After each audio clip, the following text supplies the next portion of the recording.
الحمد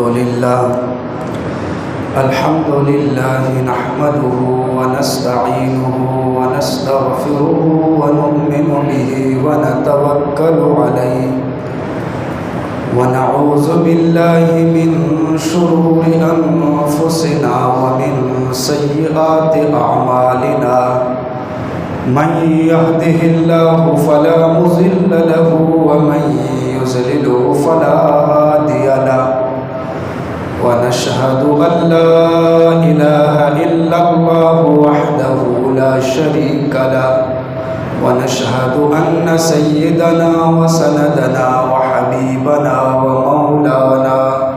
ومولانا محمدا عبده ورسوله أما بعد فأعوذ بالله من الشيطان الرجيم يا أيها الناس اتقوا ربكم واخشوا يوما لا يجزي والد عن ولده ولا مولود هو جاز عن والده شيئا إن وعد الله حق فلا تغرنكم الحياة الدنيا ولا يغرنكم بالله الغرور صدق الله العلی العظیم۔ درود پاک پڑھیں۔ میرے محترم بزرگوں اور عزیز دوستوں، میں نے آپ کے سامنے قرآن مجید کی تلاوت کی ہے۔ اللہ تبارک و تعالیٰ کا پیغام ہے، یا ایھا الناس اتقوا ربکم، فرمایا اے لوگو اللہ سے ڈرو۔ جو آیت میں نے آپ کے سامنے پڑھی ہے اس میں اللہ تعالیٰ کا پہلا پیغام یا ایھا الناس اتقوا ربکم، لوگو اپنے رب سے ڈرو۔ تو پہلا پیغام تقوی کا ہے کہ تقوی اختیار کرو، اللہ سے ڈرو، گناہوں سے بچو۔ تقوی کی دولت بہت بڑی دولت ہے، خوف الہی کی دولت بہت بڑی دولت ہے۔ اکثر آیات میں اللہ تعالیٰ کا حکم ہے تقوی کا حکم۔ آپ شروع کرو گے تو الف لام میم ذالک الکتاب لا ریب فیہ ھدی للمتقین، یہاں بھی تقوی کا حکم ہے۔ ومن یتق اللہ یجعل لہ مخرجا، تو تقوی کا حکم بکثرت۔ ایک آیت ہے اللہ تعالیٰ فرماتے ہیں یا ایھا الذین آمنوا اتقوا اللہ حق تقاتہ، ایمان والو اللہ سے ڈرو جیسے کہ اس سے ڈرنے کا حق ہے۔ تقوی اختیار کرو جیسے کہ تقوی اختیار کرنے کا حق ہے۔ تو اللہ تعالیٰ کا اس آیت میں پہلا پیغام یا ایھا الناس اتقوا ربکم، لوگو اپنے رب سے ڈرو اور تقوی اختیار کرو۔ دوسرا پیغام یا ایھا الناس اتقوا ربکم واخشوا یوما لا یجزی والد عن ولدہ، فرمایا کہ اس دن سے ڈرو جس دن باپ اپنی اولاد کے لیے کچھ بھی نہیں کر سکے گا، اولاد اپنے والدین کے لیے کچھ بھی نہیں کر سکے گی، دونوں طرف سے بے بسی کا اظہار ہوگا۔ اولاد کی زبان پر بھی نفسی نفسی اور والدین کی زبان پر بھی نفسی نفسی، یار دوست کی زبان پر بھی نفسی نفسی۔ واخشوا یوما لا یجزی والد عن ولدہ ولا مولود هو جاز عن والدہ شیئا۔ تیسرا پیغام اس آیت میں اللہ فرماتے ہیں ان وعد اللہ حق فلا تغرنکم الحیاۃ الدنیا، اللہ کا وعدہ سچا ہے، اللہ کا پیغام سچا ہے، کہیں تمہیں دنیا دھوکے میں نہ ڈال دے۔ دنیا کی سرسبز و شادابی، دنیا کی رنگینی، دنیا کی آسائشیں کہیں تمہیں دھوکے میں نہ ڈال دے۔ ایک انسان جب شریعت سے ہٹتا ہے، رسم و رواج پہ چلتا ہے، اللہ کے نبی کی سنتوں سے پیچھے ہٹتا ہے یا اللہ کے حکموں سے پیچھے ہٹتا ہے، عام طور پر دنیا کی وجہ سے، مال و دولت کی وجہ سے یا اولاد کی وجہ سے یا اپنے ماحول کی وجہ سے یا اپنے معاشرے کی وجہ سے، تو اللہ فرماتے ان وعد اللہ حق، اللہ کا وعدہ سچا ہے، فلا تغرنکم الحیات الدنیا، دنیا کی رنگینی کہیں تمہیں دھوکے میں نہ ڈالے۔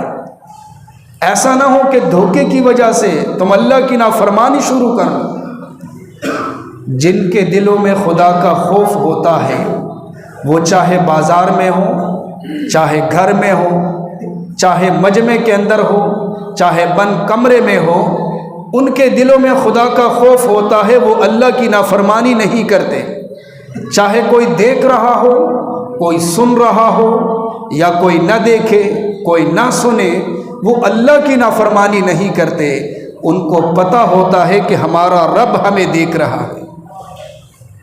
اللہ تعالیٰ نے ایسے لوگوں کی تعریف فرمائی ایک دوسری آیت میں، فرمایا رجال لا تلہیہم تجارت ولا بیع عن ذکر اللہ، فرمایا ایسے لوگ بھی ہیں جو بازاروں میں تجارت کرتے ہیں، گرم بازار ہے اور یہ تجارت کر رہے ہیں، زبان پر خدا کا ذکر ہے، دل کے اندر خدا کا خوف ہے، تجارت کو اللہ کے حکم اور نبی کے طریقے کے مطابق کر رہا ہے، وَإِقَامِ الصَّلَاةِ وَإِيتَاءِ الزَّكَاةِ، تجارت بھی کر رہا ہے، ملازمت بھی کر رہا ہے، اور جب نماز کا وقت ہوتا ہے تو نماز بھی پڑھتا ہے، زکوٰۃ بھی ادا کرتا ہے۔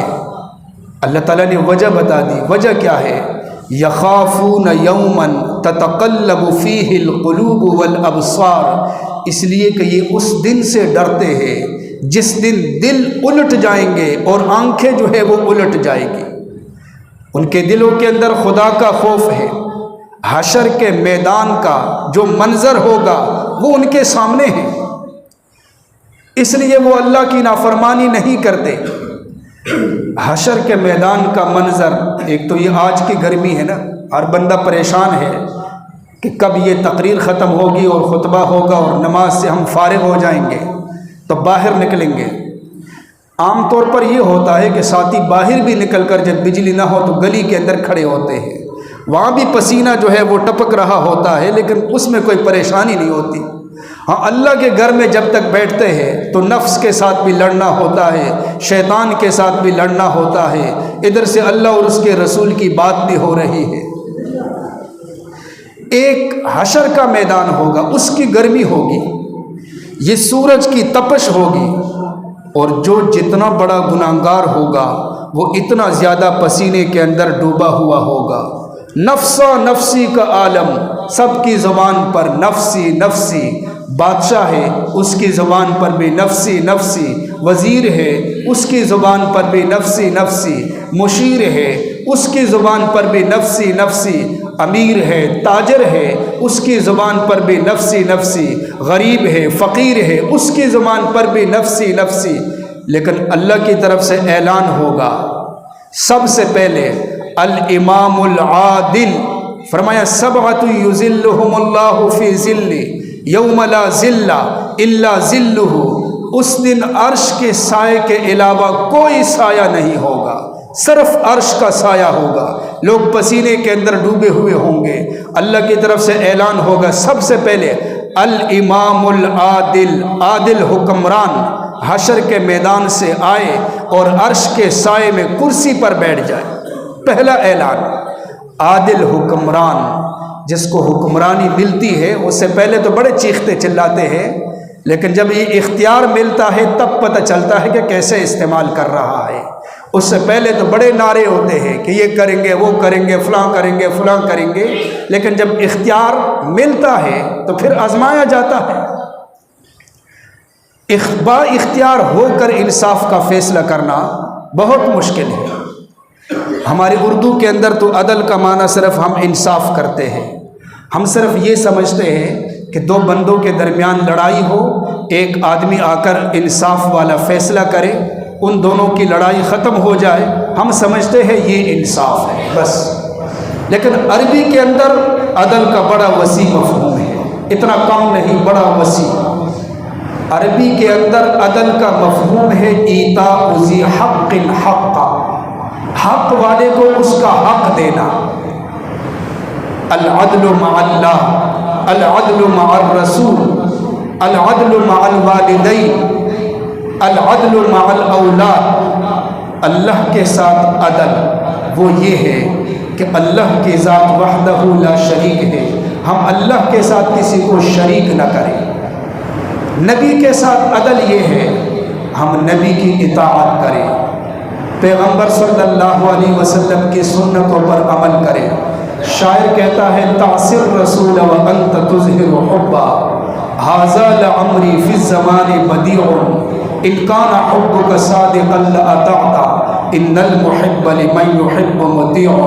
شاعر ہمارے معاشرے کو دیکھ کر ایک تصویر کشی کرتا ہے، منظر ہمارے سامنے پیش کرتا ہے کہ نبی صلی اللہ علیہ وسلم کی نافرمانی کرتے ہو، قول میں، گفتار میں، رفتار میں، غمی میں، خوشی میں، وَأَنْتَ تُظْهِرُ حُبَّ، نعرہ لگاتے ہو کہ ہمارے دل میں اللہ کے نبی کی محبت ہے، جبکہ ہر معاملے میں نافرمانی کر رہے ہو۔ یہ تو زمانے میں بڑی عجیب بات ہے کہ زبان کچھ اور کہہ رہی ہے اور اعضاء کچھ اور کہہ رہے ہیں۔ ان کان حبک صادقا لاطعت، اگر آپ کی محبت سچی ہے تو پھر آپ نبی کی اطاعت کرتے۔ ان المحب لمن یحب مطیع، اس لیے کہ جو جس کے ساتھ محبت کرتا ہے اس کی اطاعت بھی کرتا ہے، اس کی ہر ادا پر مر مٹنے کے لیے تیار ہوتا ہے۔ نبی کے ساتھ عدل، والدین کے ساتھ عدل، والدین کی قدر کرے، والدین کا احترام کرے، والدین کا ادب کرے، والدین کی بات مانے، والدین کے حقوق ادا کرے، یہ والدین کے ساتھ عدل ہے۔ اگر ایسا کوئی نہیں کرے گا تو یہ بھی ظالم ہے، اگر کرے گا تو یہ بھی عادل ہے۔ اولاد کے ساتھ عدل، اولاد کی تربیت کرے، ایسی تربیت کرے کہ حسن اخلاق کی دولت ان کو مل جائے۔ پڑوسیوں کے ساتھ عدل، ان کے حقوق ادا کرے۔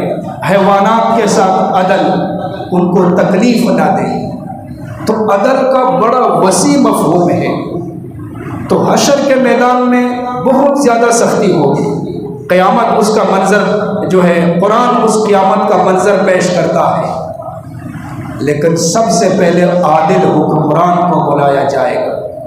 ہمارے ہاں نا، ہمارے معاشرے کو دیکھ کر، اپنے معاشرے کا مشاہدہ کر کے، ہمارے ذہنوں کے اندر جو حکمران کا لفظ ہے یہ گالی سے کم نہیں ہے۔ ہمارے ذہن میں یہ ہے حکمران اس کو کہتے ہیں جو لوگوں کا خون چوسے، جو ظلم کرے، جو ستم کرے، جو فراڈ کرے، جو لوگوں کو قتل کرے۔ ہمارے ذہن میں یہ ہے، ایسا نہیں، حکمران عادل بھی ہوتے ہیں۔ ہمارا چونکہ یہ تصور ہے اور ہم نے اپنے ماحول کو دیکھا ہے، ہمارا ماحول ایسا ہی ہے۔ ایک مظلوم بیچارہ جو انصاف کے لیے تڑپتا ہے، وہ ہمارے اس ملک پاکستان میں کبھی عدالت کا رخ کرتا ہے، وہاں جاتا ہے تو جج اور وکیلوں کے درمیان گھاک آ گیا، جیسے دکان میں گھاک نہیں آتا، ان کے درمیان یہ بندہ بیچارہ تڑپ رہا ہے، رو رہا ہے، آنسو گرا رہا ہے، اور وہ مزے سے ریٹ طے کرتے ہیں، اتنا دو گے تو پھر یہ ملے گا۔ تو یہ تو ہمارے اس ملک کے اندر انصاف پیسوں کا ملتا ہے۔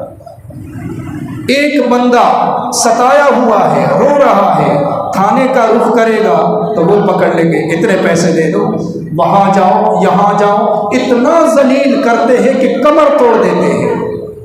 ایک بندہ اس کے گھر میں مریض ہے، اس کو اٹھا کر اسپتال لے کے جاتے ہیں، وہاں پرائیویٹ اسپتالوں میں کہتے ہیں گھاک آ گیا۔ اب انہوں نے یہ نہیں دیکھنا کہ غریب کی حالت کیا ہے، انہوں نے یہ دیکھنا ہے کہ کتنی کمائی ہوگی۔ یہ میں مشاہدے کی بات بتا رہا ہوں، سنی سنائی بات نہیں، مشاہدہ کر کے۔ ہمارے اکثر ادارے ایسے ہیں یہاں کہ جو مظلوم کو گھاک سمجھتے ہیں اور اس کی پریشانی سے، اس کی مظلومیت سے غلط فائدہ اٹھاتے ہیں۔ اس لیے ہمارا ذہن بن چکا ہے کہ جو قاضی بن گیا بڑی کمائی ہوگی، رشوت اور مختلف راستوں سے جو حکمران بن گیا بڑی کمائی ہوگی۔ اگر ایک حکمران، اسلام کی خوبی ہے، اسلام کی ایک خوبی ہے آپ اللہ کو راضی کر سکتے ہیں اپنے شعبے میں ہوتے ہوئے، جو آپ کا شعبہ ہے، کوئی بھی شعبہ ہو، اس میں ہوتے ہوئے آپ دنیا کی کمائی بھی کر سکتے ہیں اور ساتھ ساتھ رب کو بھی راضی کر سکتے ہیں۔ اگر آپ حکمران ہیں، آپ عدل اور انصاف کو قائم رکھیں، آپ کا اتنا بڑا مقام ہے کہ قیامت کے دن آپ کو عرش کے سائے میں کرسی پہ بٹھایا جائے گا۔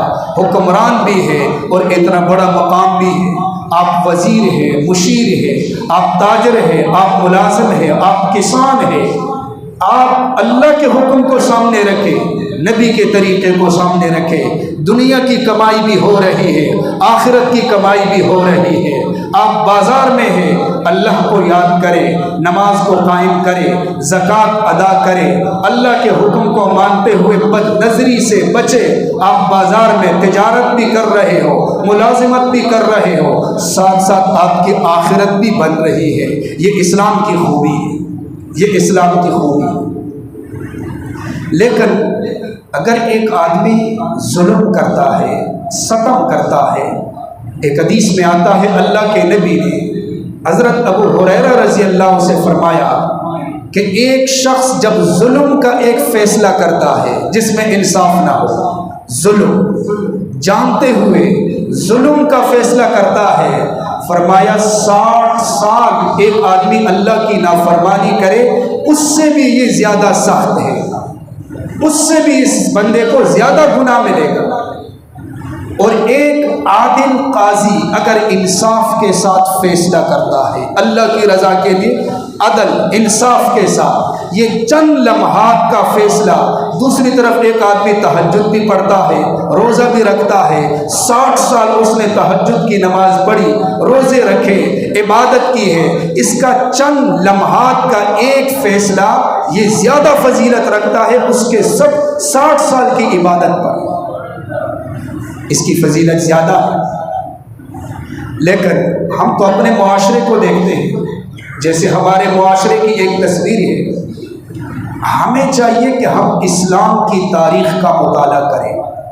بعض دفعہ آپ نے ساتھیوں سے سنا ہوگا، کہتے ہیں جی غیر مسلم جو ممالک ہیں وہاں ہمیں انصاف نظر آتا ہے، اور کلمے کے نام پر جو پاکستان بنا ہے یہاں انصاف کا نام و نشان نہیں۔ پھر وہاں کی مثالیں بیان کرتے ہیں، وہاں ہر بندے کے لیے بیت المال سے حکومت کی طرف سے وظیفہ ملتا ہے، اور جو مظلوم ہوتا ہے اس کو انصاف دیا جاتا ہے، جو بے سہارا ہوتا ہے اس کے لیے لوگ سہارا بنتے ہیں، تو حکومت کی طرف سے تعاون ہوتا ہے۔ یہ اس غیر مسلم ممالک نے سارا اسلام سے لیا ہے۔ آپ خلفائے راشدین کے دور کا مطالعہ کریں، حضرت عمر رضی اللہ کے دور میں بیت المال سے سالانہ وظیفہ ملتا تھا۔ جب حالات کچھ وسیع ہو گئے تو 6 ماہ کے بعد ہر فرد کو وظیفہ ملتا تھا، اس کے بعد ہر مہینے میں ہر بندے کو حکومت کی طرف سے بیت المال سے وظیفہ ملتا تھا۔ اب غیر مسلموں نے وہ اصول اپنا لیے جو خلفائے راشدین والے تھے، اور جو مسلمان ہیں وہ دوسری طرف چلے گئے۔ غیر مسلم ممالک کے پاس ایمان نہیں، ایمان کے علاوہ جو خلفائے راشدین کے اصول تھے وہ ان کے پاس موجود ہیں، صرف ایمان ان کے پاس نہیں۔ آپ اسلامی تاریخ کا مطالعہ کریں، خلفائے راشدین کا دور روشن دور ہے۔ حضرت صدیق اکبر رضی اللہ تعالیٰ عنہ کی وفات کے وقت حضرت عائشہ کو بلایا، فرمایا حساب لگاؤ، میری خلافت میں بیت المال سے مجھے جتنا وظیفہ ملا تھا وہ جتنا بنتا ہے سارا دوبارہ لے جا کر حضرت عمر کے پاس جمع کر دو۔ جتنا میں نے وظیفہ لیا اپنی خلافت کے دوران وہ سارا بیت المال میں جمع کر دو، اور میرے استعمال میں بیت المال کی جتنی چیزیں ہیں وہ میری وفات کے بعد بیت المال میں جمع کر دو۔ روایات میں آتا ہے کہ جب صدیق اکبر کی وفات ہو گئی تو صدیق اکبر کے استعمال میں ایک دودھ والی اونٹنی تھی بیت المال کی، ایک چادر تھی اور چند برتن تھے۔ حضرت عائشہ صدیقہ نے سب کو اٹھایا، ایک بندے کو کہا جاؤ حضرت عمر کے پاس جمع کرو۔ حضرت عمر کے پاس جمع کیا، فرمایا یہ کیا ہے؟ بتایا گیا صدیق اکبر کے گھر کے اندر بیت المال کی یہ چیزیں استعمال ہوتی رہی، اس لیے کہ وہ خلیفہ تھے، اور اب چونکہ وہ دنیا سے چلے گئے، ان کے گھر والوں کے لیے اس کی اجازت نہیں، اس لیے وہ سارا دوبارہ بیت المال میں جمع کر دیا۔ تو حضرت عمر رضی اللہ زار و قطار رونے لگے اور کہنے لگے کہ صدیق تو ہر موڑ پر پہلے نمبر پہ رہے، لیکن ہمیں آزمائش میں ڈال دیا، ہمیں امتحان میں ڈال دیا۔ اور حضرت عمر کی عدالت تو مشہور ہے، غیر مسلموں نے بھی اس پر کتابیں لکھی ہیں، بلکہ بعض غیر مسلموں نے لکھا ہے کہ اگر عمر کو 10 سال اور ملتے تو ظلم کی کمر ٹوٹ جاتی اور اسلام کونے اور عدل جو ہے وہ کونے کونے تک پہنچ جاتا۔ حضرت عمر کا عدل مشہور ہے۔ حضرت عمر کی تو یہ حالت ہوتی تھی کہ باہر چکر لگاتے تھے، کوئی خاتون نظر آ گئی، اس سے پوچھا کسی چیز کی ضرورت ہے، کوئی بے سہارا نظر آ گیا، اس کے لیے سہارا بن گئے۔ تاریخ میں ایک واقعہ لکھا ہے کہ ایک موقع پر یمن کی طرف سے چادریں آئی، صحابہ جمع ہو گئے، حضرت عمر نے ایک ایک چادر تقسیم کی۔ تو عبداللہ ابن عمر حضرت عمر کے بیٹے بھی تھے، حضرت عمر کو ایک چادر ملی اور ایک عبداللہ ابن عمر کو ملی، اور ایک ایک صحابی کو ایک ایک چادر مل گئی۔ جمعے کے دن جب حضرت عمر رضی اللہ خطبے کے لیے تشریف لائے تو جسم پر وہ 2 چادریں تھیں۔ صحابی کھڑے ہو گئے سامنے سے، امیر المؤمنین ہم آپ کے پیچھے جمعہ نہیں پڑھتے۔ جی کیوں؟ آپ کے جسم پر 2 چادریں ہیں، جبکہ ہر صحابی کو ایک ایک چادر ملی ہے، آپ کو 2 کیسے ملی ہے؟ اس کا جواب پہلے دو گے۔ حضرت عمر رضی اللہ نے اس کی حوصلہ افزائی کی، فرمایا آپ نے اچھا کیا، لیکن جواب میں نہیں دوں گا، میرا بیٹا جواب دے گا، عبداللہ ابن عمر۔ بلایا اپنے بیٹے کو، عبداللہ ابن عمر آ کر کھڑے ہو گئے، فرمانے لگے کہ اس موقع پر میں بھی تھا، ایک چادر مجھے ملی تھی، ایک میرے والد کو ملی تھی، میں نے اپنی چادر اپنے والد کو دے دی تو میرے والد کے پاس 2 چادریں ہو گئی۔ صحابی عرض کرنے لگا امیر المؤمنین ٹھیک ہے، میرا ذہن صاف ہو گیا، اب ہم پڑھیں گے آپ کے پیچھے، معاملہ صاف ہو گیا۔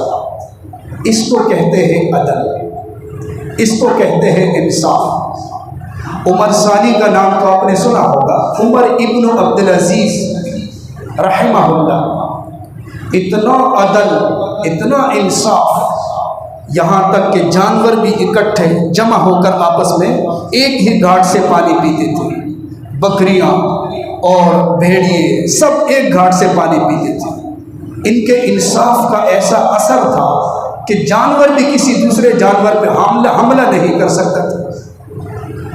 تاریخ میں لکھا ہے کہ جس دن ان کی وفات ہوئی تو ایک چرواہا جنگل میں تھا، اس نے دیکھا ایک بھیڑیا دوڑتے ہوئے آیا اور ایک بکری پر حملہ کیا، اس چرواہے کی چیخ نکلی۔ دوسرے نے کہا کیا ہوا؟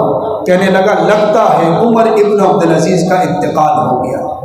اس نے کہا بھیڑیے نے بکری پہ حملہ کیا، ایک بھیڑیے نے بکری پہ حملہ کیا، آپ کہتے ہو عمر ابن عبدالعزیز کا انتقال ہو گیا؟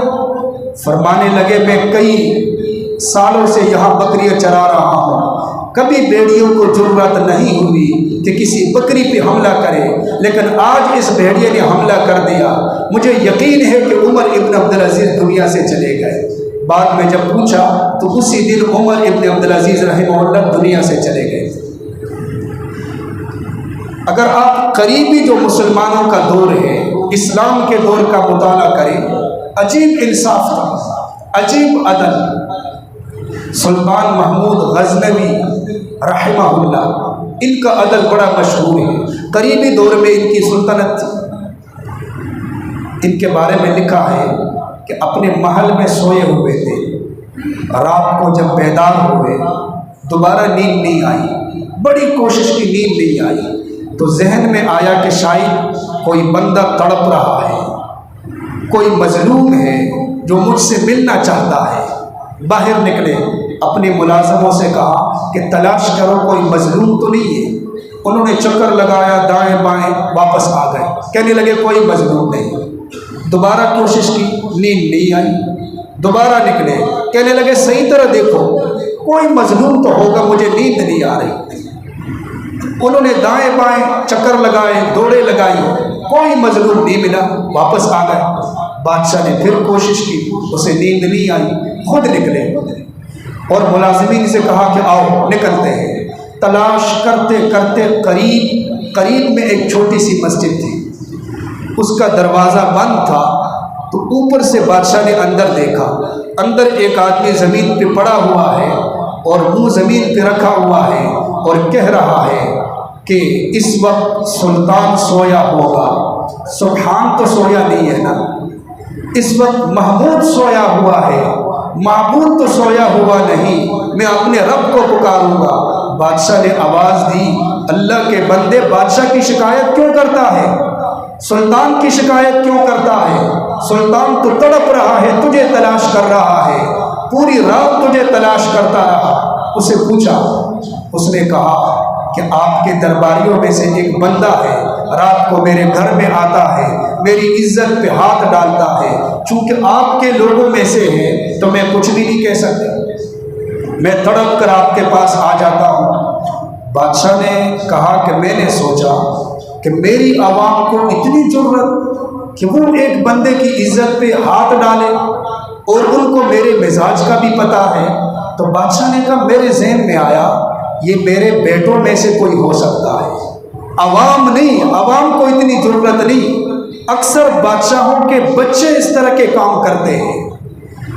بادشاہ نے اس کو کہا، سلطان صاحب نے، کہ آپ کے لیے میرے گھر کے دروازے کھلے ہیں۔ اپنے دربان سے کہا کہ جس وقت یہ آئے اس کو نہیں روکنا، یہ ڈائریکٹ میرے پاس آئے، اور اس کو کہا کہ جب وہ بندہ آپ کے گھر میں داخل ہو جائے آپ باہر نکل کر میرے پاس آ جائے۔ دوسرے دن وہ بندہ اس کے گھر میں آیا رات کو، اس کی عزت پر ہاتھ ڈالنے کے لیے، یہ گھر سے نکلا، دربان راستے سے ہٹ گئے، سیدھا بادشاہ کے کمرے کی طرف چلا گیا۔ بادشاہ سلطان محمود غزنوی رحمہ اللہ اپنی تلوار لے کر اٹھے اور وہاں سے دوڑتے ہوئے سیدھے ان کے گھر پہ گئے، جا کر ان سے پوچھا کہ کہاں ہیں، کیونکہ اتنی روشنی تو ہوتی نہیں تھی اس دور میں، اندھیرا تھا۔ اس نے اشارہ کیا یہ ہے۔ بادشاہ آگے بڑھا، بلا پوچھے بلا سوچے سمجھے تلوار چلائی، اس کی گردن الگ کر دی، اور اس کے بعد آ کر اس کو بلایا، اسے کہا اگر پانی ہے تو پلا دو، اس نے پانی پلایا، کہا کہ اگر کھانا ہے تو کھلا دو، اس نے کہا کہ وہ تو ہمارے پاس تو روٹیاں ہیں، جو خشک روٹیاں پڑی ہوئی ہیں، سوکھی روٹیاں پڑی ہوئی ہیں، کہا وہ دے دو۔ بادشاہ نے جلدی جلدی کھانا کھایا، کہا کہ جب سے آپ نے مجھے کہا تھا نا کہ ایک بندہ میری عزت پہ ہاتھ ڈالتا ہے، میں نے اس کے بعد پانی بھی نہیں پیا، اس کے بعد کھانا بھی نہیں کھایا، اب میرا سینہ ٹھنڈا ہو گیا۔